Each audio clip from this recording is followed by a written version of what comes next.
थे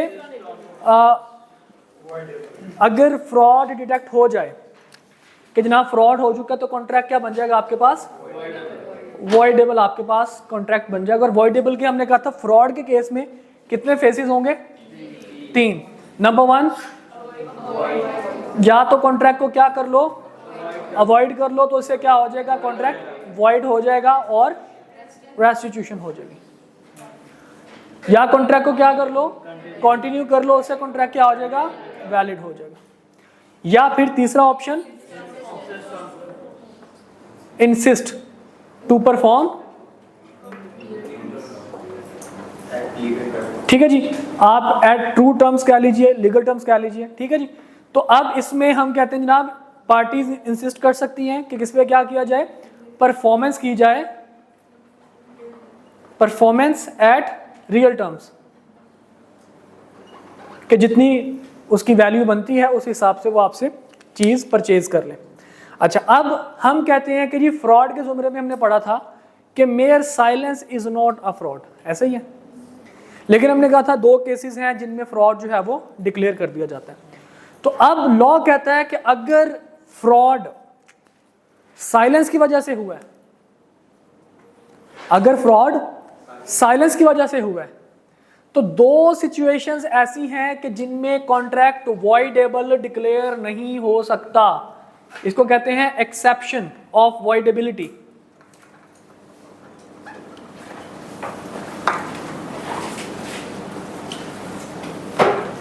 exception of वॉइडेबिलिटी।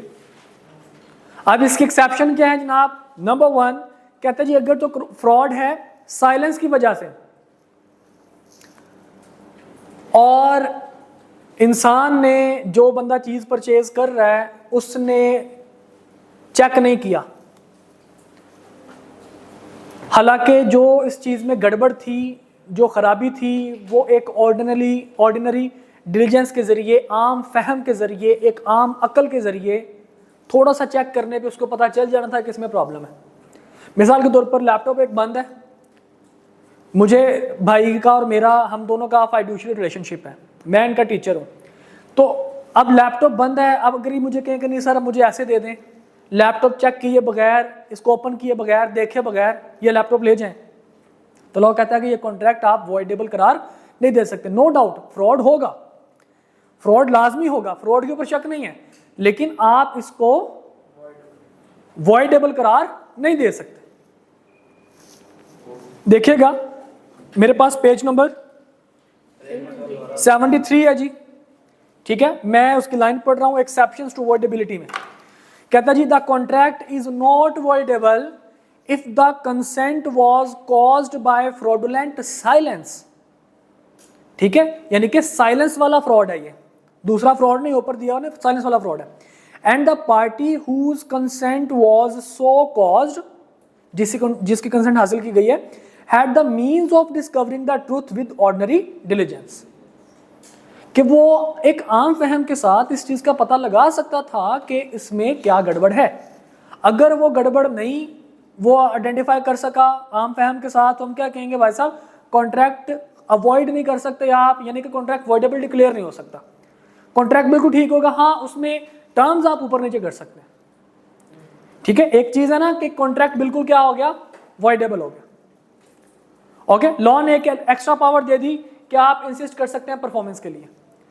तो हम क्या कहते हैं जी, आप इसमें फिर ये है कि आप कॉन्ट्रैक्ट वॉइडेबल वाला जो ऑप्शन है आपके लिए क्या हो जाएगा, ऑफ हो जाएगा।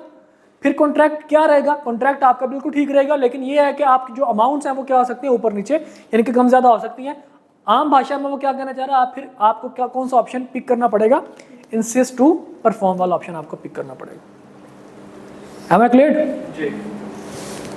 कंफ्यूज लग रहे हैं आप भाई? नहीं बताओ क्या इशू है, पक्की बात है, ओके जी। अच्छा, तो पहली रीजन ये आ गई। पहली रीजन क्या कि जनाब अगर साइलेंस वाला फ्रॉड है और जिसके साथ फ्रॉड हुआ है वो बंदा एक ऑर्डिनरी डिलीजेंस के जरिए क्या कर सकता था, उस फ्रॉड को डिटेक्ट कर सकता था, लेकिन उसने डिटेक्ट नहीं किया, तो वो कॉन्ट्रैक्ट जो होगा वॉइडेबल डिक्लेयर नहीं किया जा सकता। वो कॉन्ट्रैक्ट बिल्कुल ठीक होगा, उसमें इंसिस्ट टू परफॉर्म करवाया जा सकता है। इंसिस्ट टू परफॉर्म का वर्ड हमारा है, लॉ ने ये वर्ड यूज नहीं किया, लेकिन क्योंकि इनडायरेक्टली मीनिंग इसी के दे रहे हैं, इस वजह से हमने ये वर्ड यूज किया। ये कॉन्ट्रैक्ट बिल्कुल ठीक होगा, लेकिन उसकी जैसे मैंने बताया कि उसकी जो अमाउंट है वो बाद में आप उसको चेंज कर सकते हैं। मतलब ऐसा नहीं है कि लैपटॉप खराब था और मैंने मतलब जो फाइडुशियल हमारा रिलेशन था और मेरे पास भाई आए अब्दुल राफी और आके कहा कि सर ये तो इसमें मसला है, आपने फ्रॉड किया है, आपको बताना चाहिए था। यस मैंने फ्रॉड किया है, फ्रॉड किया भाई मैंने। अब कहते जी कॉन्ट्रैक्ट वॉइडेबल, मैंने कहा वॉइडेबल नहीं होगा कॉन्ट्रैक्ट, कॉन्ट्रैक्ट वॉइडेबल नहीं होगा। हाँ ये है कि 50,000 का बेचा था, चलो तुम इसकी मार्केट में वैल्यू बनती है 20,000 रुपये, 20,000 रुपये दे दो, क्लियर? तो कॉन्ट्रैक्ट वॉइड नहीं होगा, वॉइडेबल। एम आई ओके? इसके बाद देखिए जी सेकंड सिचुएशन कौन सी है, कहता है जनाब अगर आपने जो कॉन्ट्रैक्ट किया है, कॉन्ट्रैक्ट करने की रीजन, कॉन्ट्रैक्ट करने की रीजन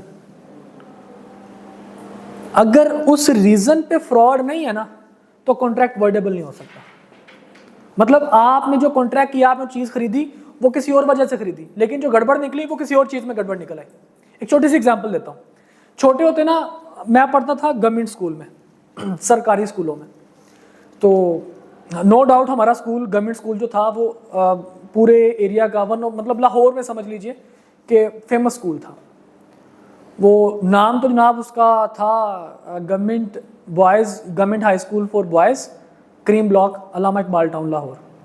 लेकिन उसके साथ एक दरबार था, बाबा शहनशाह, तो इस वजह से उस स्कूल का नाम था जनाब शहनशाह स्कूल।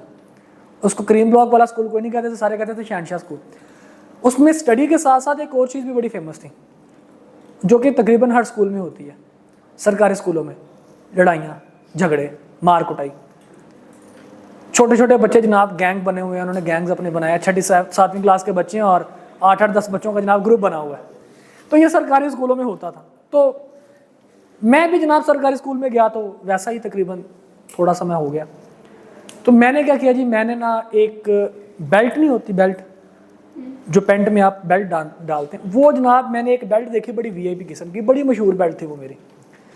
उसके साथ उसका जो बकल था वो भी तकरीबन इतना बड़ा था और स्टील का था, और उसके एंड वाला जो होता है ना, जहाँ पे वो आप पिन शिन लगाते हैं, जहाँ पे सुराख होते हैं, वो भी सारा स्टील का था। वो बड़ा ज़बरदस्त बेल्ट था यार। मैं कहता हूँ जनाब छोड़ दें बात, बड़ा आखिर किस्म की जनाब वो बेल्ट थी, और वो बड़ी मतलब बड़ी फेमस थी वो बेल्ट। नहीं ऑर्डर पे तैयार नहीं थी, वो मैंने देखी थी मार्केट में। तो अब वो जनाब मैंने जब पूछा उससे, तो उसने कहा जी कि ये ना चमड़े की बेल्ट है और ये स्टील का इसके ऊपर काम हुआ है। तो मैंने कहा जी ठीक है, कितने की बेल्ट है जनाब? उस टाइम उसने मुझे वो बेल्ट दी थी 1000 रुपये की। ये बात आपको मैं बता रहा हूँ 2007 की, जब मैं 7th क्लास में था। 2007 की मैं आपको बात बता रहा हूँ। तो उस टाइम पे जनाब वो बेल्ट मैंने ली 1000 रुपये की। उसने कहा जनाब ये बेल्ट है चमड़े की। अब मुझे चमड़ा हो या रैक्सिन हो, मेरा ये कंसर्न नहीं था। मेरा कंसर्न था इसके बकल बड़े ज़बरदस्त हैं कि जिसको एक दफ़ा पड़ जाएंगे ना, और मतलब था भी यही सीन। मैं जब कभी लड़ाई झगड़े हो रहे ना, गैंग शैंग बने होते थे, तो मैं सबसे पहले उतारते बेल्ट था। बेल्ट उतरी ही नहीं है तो जनाब लोग भाग जाते थे देख के, बेल्ट बड़ी ज़बरदस्त थी। अब मैं घर लेके आ गया, अब्बा जी ने कहा जी क्या लेने गए थे तुमने, 1000 रुपये मेरे से लिया। मैंने कहा जी बेल्ट लेके आया। अब्बू ने देखा, अब्बू ने कहा यार ये क्या, मतलब तुम्हें शर्म नहीं आती? मतलब 1000 रुपये की बेल्ट तुम मुझे देते हो, मैं तुम्हें मतलब 300-400 की बेल्ट तुम्हारी बनती है, तुम 1000 रुपये की दिया है। मैंने कहा जी ये चमड़े की बेल्ट है। तो चमड़ा आपको पता, लेदर की बेल्ट वैसे ही बड़ी महंगी होती है, एक्सपेंसिव होती है। तो अब्बू ने कहा यार ये चमड़ा नहीं है, तुम्हें उसने लूट लिया है, फ्रॉड किया उसने, चलो मेरे साथ मैं देखता हूँ कौन है। जनाब चले गए। अब वहाँ पे जाके उन्होंने कहा जी, अब्बू कहते हैं ये चमड़े की बेल्ट नहीं है, तुमने इसको चमड़ा कह के 1000 रुपये का तुमने बेच दिया। उसने कहा जी मसला ये है कि ये चमड़ा का समझ के इसने बेल्ट आपके बेटे ने परचेज़ नहीं की, इसने बेल्ट परचेज़ किया बकल्स को देख के, तो इसका बकल के इसके प्राइसेस हैं। तो अब्बू ने कहा नहीं यार ये, इसने कहा जी नहीं 1000 रुपये इसकी कीमत है। फिर चुप करके वापस आ गए क्योंकि बिक गई थी बेल्ट और मुझे पसंद भी बहुत थी। अब इस सिचुएशन में एज्यूम करते हैं हम, क्या फ्रॉड था? मैंने कहा था चमड़े की है, उसने कहा चमड़े की है, तो क्या ये फ्रॉड था? यस फ्रॉड था कि उसने गलत बयानी की, जानबूझ के, उसको पता था हालांकि चमड़े की नहीं, उसने गलत बयानी की। क्या ये फ्रॉड था? Yes it was fraud. लेकिन क्या इस बेस पे कॉन्ट्रैक्ट मैं वॉइडेबल डिक्लेयर कर सकता हूं? तो लॉ कहता है जी तुम्हारी जो इंटेंशन थी, जो तुमने चीज परचेज की थी, वो तुमने चीज परचेज की थी उसके बकल की वजह से, ना कि उसके चमड़े की वजह से। इस वजह से तुम इस कॉन्ट्रैक्ट को वॉइडेबल करार नहीं दे सकते। क्लियर? समझ आई बात की? अब जरा हम इसको डिस्कस करते हैं यहां पे। देखिए जी, a fraud which did not cause the consent to a contract of the party on whom such fraud was practiced। मतलब वो जिस पे फ्रॉड किया गया है, जिस बात पे फ्रॉड किया गया है, कॉन्ट्रैक्ट करने की वो रीजन नहीं थी। फिर था क्या? Does not render a contract voidable. ठीक है जी, अगर आप जो फ्रॉड, जहां पे जिस चीज पे फ्रॉड किया गया है, कॉन्ट्रैक्ट करने की रीजन वो चीज नहीं थी, तो कॉन्ट्रैक्ट भी वॉइडेबल करार नहीं दिया जा सकता। अब इन दोनों बातों की एग्जांपल हमारे पास नीचे गिवन है, मैं उन एग्जांपल को पढ़ता हूं। एग्जांपल नंबर 28 है जी मेरे पास। पहली वाली की बात कर रहे हैं कि जनाब इसमें साइलेंस की वजह से फ्रॉड हुआ था, ठीक है, और उसमें एक आम फैम के साथ बंदा डिटेक्ट कर सकता था फ्रॉड और उसने नहीं किया, तो वॉइडेबल करार नहीं दिया जाएगा। देखिए जी, Kamran bought a car from Habib for rupees 1.2 million. Habib did not tell the car was fully repainted. ठीक है जी, Kamran cannot rescind the contract although Habib's silence amounted to fraud. The repainting of car could have been discovered by ordinary diligence। ठीक है, कामरान ने हबीब का कुछ ना कुछ उनमें रिलेशन होगा या कुछ उसने बात की होगी, साइलेंस की वजह से फ्रॉड डिक्लेयर हो गया। उसने कहा जनाब रीपेंट तो है, वो आराम से आप जो गाड़ियां चलाता है बंदा, उसको पता चल जाता है कि जनाब ये रीपेंट हुआ या नहीं हुआ, लेकिन उसने नहीं ख्याल किया, उसकी गलती है। कॉन्ट्रैक्ट रिसिंड नहीं हो सकता, मतलब वॉइडेबल करार नहीं दिया जा सकता। इसकी कीमत जो है वो हम एडजस्ट कर सकते हैं। ओके, इसके बाद नीचे जनाब देखिए, जिसकी हम लोग बात कर रहे हैं कि जो रीजन थी उसके ऊपर फ्रॉड नहीं हुआ, फ्रॉड किसी और बात पे हुआ। देखिए जनाब, Burhan limited bought majority shares of Hussain Limited in order to gain control over new technological research being undertaken by Hussain Limited। Shares क्यों खरीदे? क्योंकि उन्होंने कोई नई टेक्नोलॉजिकल रिसर्च उन्होंने की थी, तो इस वजह से उन्होंने कहा जनाब इनके शेयर परचेज कर ले। ठीक है जी, टेक्नोलॉजिकल रिसर्च की बेस पे उन्होंने शेयर्स उन्होंने परचेज कर लिया। अब हुआ क्या? Later Burhan limited discovered that financial statements were materially overstated which he did not check। Financial statement क्या थी? ओवरस्टेटेड थी। and he had paid unnecessarily higher price for shares। Under the Contract Act, he cannot rescind the contract as his purchase of share was in ignorance of fraud। Clear? कि जिस चीज पे जो contract करने की reason थी उस पे फ्रॉड नहीं हुआ, किसी दूसरी चीज पे हुआ, तो कॉन्ट्रैक्ट को भी आप वॉइडेबल करार नहीं दे सकते। Is it okay? अच्छा जनाब, तो हमारे पास हमने 3 चीजें पढ़ ली हैं। Number 1 coercion, number 2 earned influence, number 3 fraud. यहां तक किसी किस्म का क्वेश्चन है तो मेरे से पूछ सकते हैं। चलें जी आगे। अच्छा, इसके बाद जनाब आपके पास चीज है जी मिस रिप्रेजेंटेशन। देखिए, फ्रॉड में और मिस रिप्रेजेंटेशन में थोड़ा सा फर्क है। फ्रॉड में है इंटेंशन टू डिसीव, इसमें इंटेंशन नहीं है। फ्रॉड में क्या था? पहली स्टेटमेंट जनाब हमने कहा कि जनाब कोई बंदा ऐसी सजेशन दे जो कि झूठ हो, और वो जानता भी है कि ये झूठ है, लेकिन उसको सच बना के पेश करे। मतलब डेलिबरेटली धोखा देने के लिए से वो क्या कर रहा है? वो एक गलत बात को सही बयान कर रहा है। ठीक है, लेकिन इसमें क्या होगा मिस रिप्रेजेंटेशन में? इसमें वो कहता है जनाब आपके पास सिंपली कोई आप दावा करेंगे जो कि गलत होगा, दावा करेंगे, एजर्शन देंगे जो कि क्या होगा?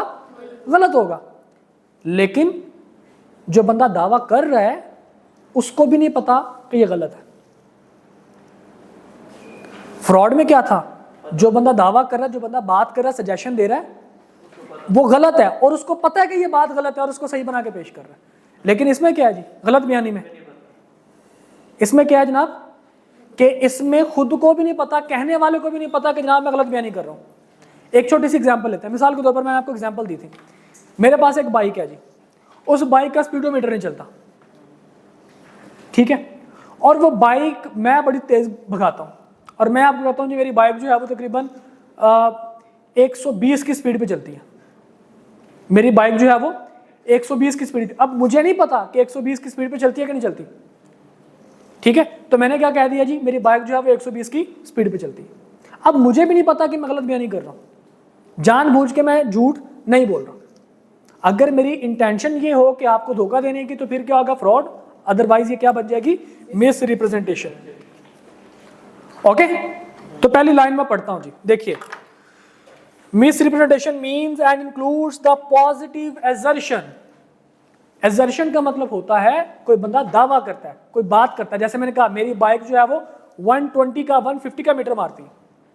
ये मीटर मारने का जो टर्म है ये बॉय समझ सकते हैं, ठीक है जी। The positive assertion. अच्छा, इसमें एक लाइन लिखी है कि आप, एक चीज होता है कि जनाब वारंटी। वारंटी का मतलब क्या होता है? अगर इसमें कोई चीज निकली तो मैं जिम्मेदार, ठीक है, और मैं इसको ठीक करके आपको दूंगा। कहते जी वारंटी ना बंदा दे, उसमें वारंटी नहीं होनी चाहिए। आप ये ना कहें कि यार अगर ये गलत निकला ना तो मैं इसको ठीक करके दूंगा, ऐसे नहीं होना चाहिए। आप कहेंगे जी ऐसे है। एक होता है दावा, एक होता है ओपिनियन। दावा करने का मतलब होता है कि जनाब आप बड़े वसूख से बात कर रहे हैं कि भाई साहब ये है, मेरी बाइक 120 की स्पीड पे चलती है। एक है ओपिनियन, मेरा ख्याल है कि मेरी बाइक 100 स्पीड पे चलती है, 120 की स्पीड पे। दोनों में जमीन आसमान का फर्क है। जहां पे ओपिनियन आ जाएगा वहां पे गलत बयानी कंसीडर नहीं कर सकते, क्योंकि आपका ओपिनियन गलत हो सकता है, ठीक है। लेकिन अगर आप दावा कर दें तो फिर हम क्या कहेंगे? जनाब आप क्या कर रहे हैं? गलत बयानी कर रहे हैं। ओके, तो मैं दोबारा इस लाइन को पढ़ता हूं जी। द पॉजिटिव एजर्शन मतलब दावे की यहां पे बात कर रहे हैं। दावा in a manner not warranted by the information of the person making it. जो बंदा इंफॉर्मेशन दे रहा है, ठीक है, वो वारंटी ना दे इस दावे के बारे में। ऑफ दैट, किस चीज का दावा करे? विच इज नॉट ट्रू, जो सच ना हो। Though he believes it to be true, और उसको लग रहा है कि वो क्या कर रहा है? वो सही बात कर रहा है, वो सच बोल रहा है। मतलब उसको भी नहीं पता कि वो गलत बात है। ये लाइन थोड़ी सी जरा कंफ्यूजिंग है। फ्रॉड में और इसमें एक छोटा सा फर्क है। क्या? फ्रॉड में क्या था? जो बंदा इंफॉर्मेशन दे रहा था उसको पता था कि ये गलत बात है। यहां पे क्या है? जो बंदा इंफॉर्मेशन दे रहा है उसको लग रहा है कि वो सही बात कर रहा है। क्लियर? Any confusion? हाँ जी भाई, ऑल ओके भाईजान? अच्छा जी, पहला तो जनाब हमारे पास ये था, मैंने आपको बाइक की एग्जांपल दे दी। अब जरा हम दूसरी बात करते हैं। सेकंड लाइन, सिर्फ यही कंफ्यूजन है, बाकी सारे के सारे क्लियर हैं। सेकंड नंबर पे कहता है जनाब कि आपकी कोई लीगल ड्यूटी थी, आपने, और उस लीगल ड्यूटी को आप परफॉर्म नहीं कर सके, भूल गए आप। आपकी कोई जिम्मेदारी थी, आप उस जिम्मेदारी को निभाना भूल गए, और उससे आपको फायदा हो गया या किसी दूसरे बंदे को फायदा हो गया, ठीक है। तो हम क्या कहेंगे? आपकी नीयत धोखा देने की नहीं थी, आप भूल गए थे। इंसान गलती का पुतला है, गलती हो जाती है, कोई बात नहीं। ये फ्रॉड नहीं होगा, ये ज्यादा से ज्यादा क्या हो जाएगा? मिस रिप्रेजेंटेशन हो जाएगा। क्लियर? मैं इस लाइन को पढ़ता हूँ, कहानी समझ में है ना थोड़ी सी? मैं लाइन को पढ़ता हूँ, उसके बाद फिर इंशाल्लाह इसकी एग्जांपल करेंगे। कहता जी any breach of duty, any breach of duty without an intent to deceive, जानबूझ के नहीं, धोखा देने की नीयत से नहीं, आपने, आपसे ब्रीच ऑफ ड्यूटी हो गई। Gains an advantage to the person committing it, यानी कि जिस बंदे की ड्यूटी थी उसने परफॉर्म नहीं की, गलती से भूल गया वो, उसको कोई फायदा मिल गया। और any one claiming under him, या किसी दूसरे बंदे को फायदा मिल गया। By misleading another to his prejudice or to prejudice of any one claiming under him, ठीक है। या फिर इस गलत बात से या उसके ड्यूटी ना निभाने से किसी दूसरे बंदे को नुकसान हो गया, उस बंदे खुद को नुकसान हो गया या किसी दूसरे बंदे को नुकसान हो गया। तो दोनों सिचुएशन के अंदर हम लोग क्या कहते हैं कि आपके पास ये क्या होगा? ज्यादा से ज्यादा मिस रिप्रेजेंटेशन होगी। इसकी एग्जांपल देता हूं, आपको ज्यादा अच्छे से क्लियर होगी। एग्जांपल नंबर 31 पढ़िए। लॉ समझ आया ना बेटा? लॉ क्या था? लॉ में क्या कहता है जी? अगर कोई बंदा अपनी ड्यूटी नहीं निभा सका, उससे गलती हो गई, धोखा देने की नीयत से नहीं, वो भूल गया, उससे किसी को फायदा हो जाए या किसी को नुकसान हो जाए, खुद को फायदा हो जाए नुकसान हो जाए, तो क्या हो जाएगा? मिस रिप्रेजेंटेशन हो जाएगी। देखिए जनाब, अजहर टोल्ड मजर that the monthly cell of his business was 50 million before the contract was signed. Azhar ने मजर को क्या बताया कि जनाब मेरी जो सेल है बिजनेस की वो कितनी है जी? 50 मिलियन की। कॉन्ट्रैक्ट अभी साइन नहीं हुआ। Sales was decrease to 35 million, sales क्या होगी 35 मिलियन पे आ गई। अब उसका काम बनता है ना, बताए कि भाई साहब सेल्स डिक्रीज हो गई हैं, लेकिन क्या हुआ, अजहर डिड नॉट इन्फॉर्म मजर अबाउट द डिक्रीज, अजहर ने जनाब मजर को नहीं बताया, हालांकि उसको बताना चाहिए था। Held there was miss representation based on breach of duty. अब यहां पे अगर उसकी इंटेंशन टू डिसीव है, जानबूझ के उसने नहीं बताया, तो क्या हो जाएगा फ्रॉड। और अगर यहां पे उसने मतलब यहां पे नहीं मेंशन किया हुआ कहीं पे कि जनाब उसने डिसीव देने की, धोखा देने की नियत से नहीं बताया, या वैसे हम क्या समझ लेंगे इसको, क्या ये miss representation. Is it okay, clear. इसके बाद जनाब तीसरी कहानी, तीसरी कहानी है जनाब, एक टर्म हम लोग यूज करते हैं सब्जेक्ट मैटर। सब्जेक्ट मैटर का मतलब होता है कि जो आप जिस चीज का कॉन्ट्रैक्ट कर रहे हैं उसको हम लोग कहते हैं सब्जेक्ट मैटर। कहते जी अगर कोई बंदा दूसरे बंदे के साथ एग्रीमेंट करे और उस सब्जेक्ट मैटर में ही कोई फॉल्ट हो और जो बंदा बेच रहा है उसको उस फॉल्ट के बारे में नहीं पता, तो लोग कहते हैं कि जनाब फिर भी वो फ्रॉड के जुमरे में नहीं आएगा, वो किस में जाएगा, मिस रिप्रेजेंटेशन के जुमरे में जाएगा।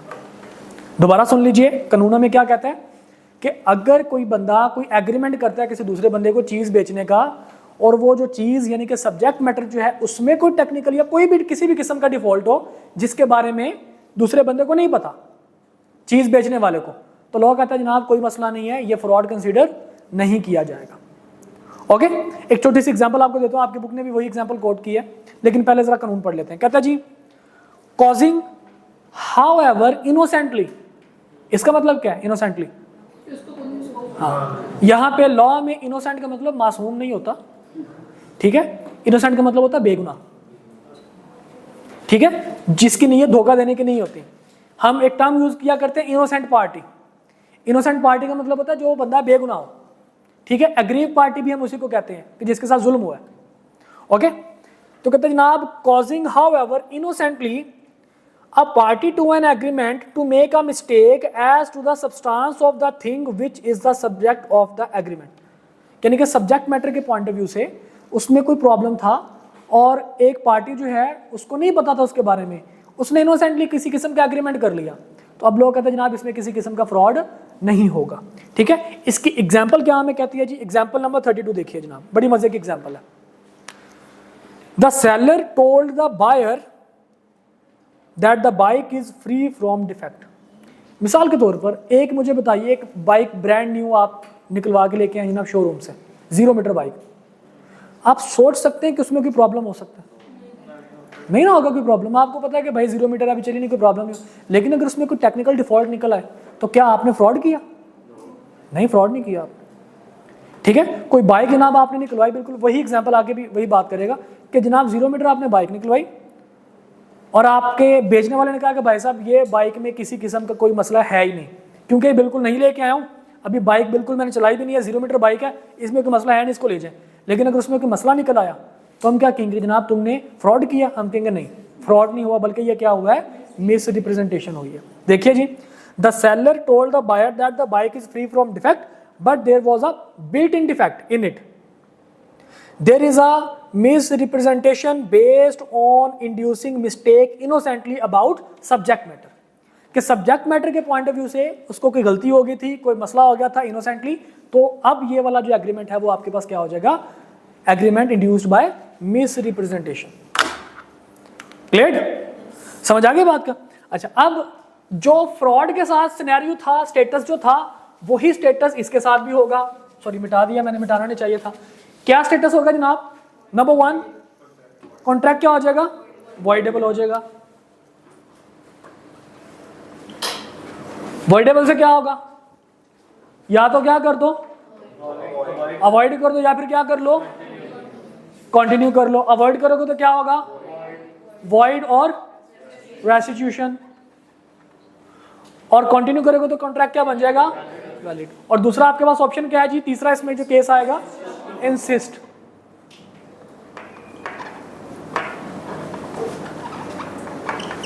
Insist to perform. ओके, अच्छा अब इसमें वो कहता है कि जनाब वॉइडेबिलिटी जो है इसकी एक्सेप्शन है जो फ्रॉड में एक्सेप्शन थी। मतलब कॉन्ट्रैक्ट वॉइडेबल हो भी गया जनाब, मिस रिप्रेजेंटेशन हो भी गई है, लेकिन फिर भी कॉन्ट्रैक्ट जो है वो वॉइडेबल डिक्लेयर नहीं होगा। वो कौन सी एक्सेप्शन थी? वही जो फ्रॉड की थी। फ्रॉड में क्या था? साइलेंस वाला फ्रॉड। इसमें साइलेंस तो जिक्र है नहीं, इसमें सिर्फ क्या होगा? Miss representation. मिस रिप्रेजेंटेशन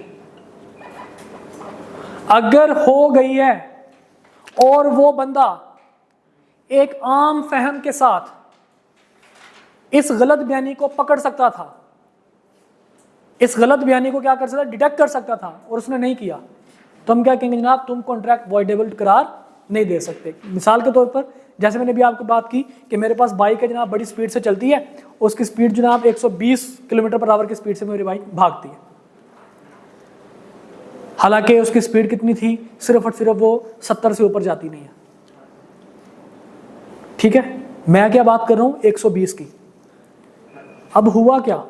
अब मुझे बताइए, क्या आप उसकी स्पीड को चेक कर सकते हैं? आराम से कर सकते थे ना। लेकिन अगर किसी बंदे ने स्पीड चेक नहीं की उस टाइम पे और बाद में स्पीडोमीटर लगा के कहता है कि नहीं तुमने फ्रॉड किया है, तुमने गलत बयानी की है, फ्रॉड हुआ ये, तो लोग कहते हैं कि नहीं, गलत बयानी तो जरूर हुई है। ठीक है, फ्रॉड नहीं हुआ, गलत बयानी जरूर हुई है, लेकिन कॉन्ट्रैक्ट तुम वॉइडेबल करार नहीं दे सकते। क्या कर सकते हो? इंसिस्ट टू परफॉर्म कर सकते हो। क्लियर? और सेकंड नंबर पे जो फ्रॉड की रीजन थी, क्या बताओ? सेम है, सेम है, कोई फर्क नहीं है। ठीक है, कॉन्ट्रैक्ट के स्टेटस में भी सेम उसका होगा, कॉन्सिक्वेंस भी। अच्छा, दूसरा चीज इसमें वो कहता है जनाब, सेकंड नंबर पे जो फ्रॉड वाला था वही कि जो कॉन्ट्रैक्ट करने की रीजन थी उसके बारे में आप गलत बयानी आपने नहीं की थी। ठीक है, कॉन्ट्रैक्ट करने की जो रीजन थी उसके बारे में आपने गलत बयानी नहीं की थी। वही मैं बेल्ट वाली अगर एग्जांपल आपको दूं तो उसने कहा था जनाब ये स्टेनलेस स्टील है जो बक्कल्स है। ठीक है, ये क्या है जी? स्टेनलेस स्टील है। अब मेरा जो कंसर्न था वो क्या था? बक्कल्स की तरफ। अगर गलत बयानी उसने चमड़े की कर दी है, इनोसेंटली चमड़े की तरफ उसने गलत बयानी कर दिया, तो लॉ कहता कोई मसला नहीं है, ये तो है मिस रिप्रेजेंटेशन, क्योंकि नॉट इंटेंडेड टू डिसीव था, लेकिन कॉन्ट्रैक्ट आप वॉइडेबल करार नहीं दे सकते। ठीक है, क्योंकि कॉन्ट्रैक्ट करने की जो रीजन थी उसकी बेस पे गलत बयानी नहीं हुई। इनकी एग्जांपल्स भी दोनों के सेम है, फ्रॉड के जुमरे में भी और दूसरे में भी, गलत बयानी में भी। All okay? यहां तक किसी किस्म का मसला मसाइल? ठीक है जी। अब आप लोगों का मंडे वाले दिन इंशाल्लाह टेस्ट है, यहां तक। ठीक है, ऐसा कर लेते हैं, बंद कर दें मंडे वाले